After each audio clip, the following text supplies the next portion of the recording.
Daryl Dixon has already overused one story trope after only 2 episodes, The Walking Dead.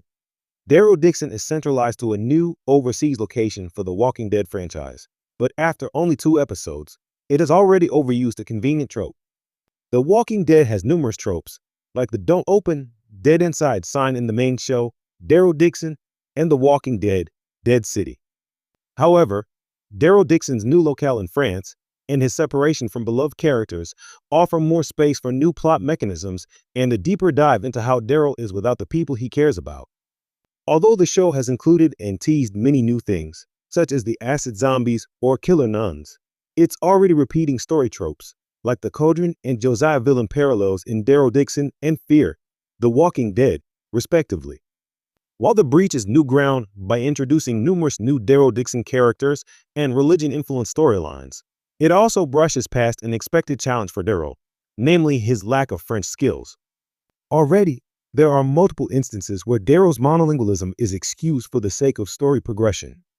Daryl Dixon keeps finding ways to explain why everyone in France speaks English, even though Daryl Dixon is the first Walking Dead spin-off certified fresh on Rotten Tomatoes in 5 years, indicating its quality.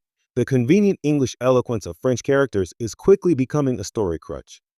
In the pilot, there are already 3 instances where the French characters speaking English are explained away.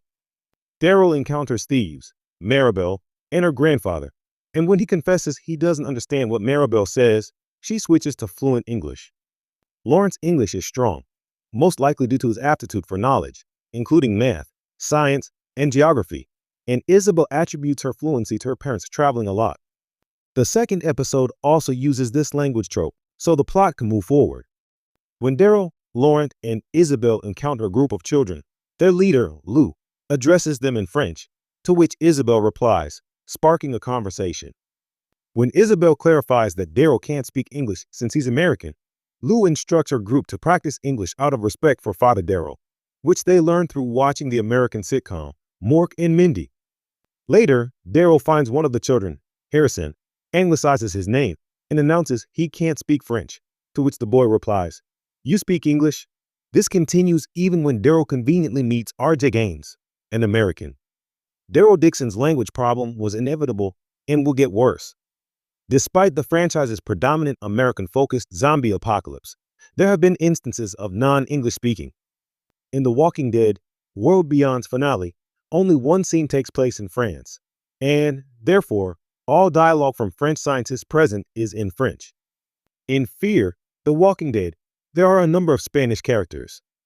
This spin-off leaned into it with almost an entirely Spanish-speaking episode when focusing on one of the main characters, Daniel Salazar. On the other hand, Daryl is American and the titular lead, making it inevitable that other characters that he meets will in some way or another be able to speak English to progress his story. Despite being on their turf, his importance in his own spin-off will overrule any need to quash this language trope. While The Walking Dead, Daryl Dixon's global scale can help the franchise by confirming The Walking Dead's teased zombie outbreak timeline, the convenient language problem will most likely get worse, and "you speak English" may become the show's most common line.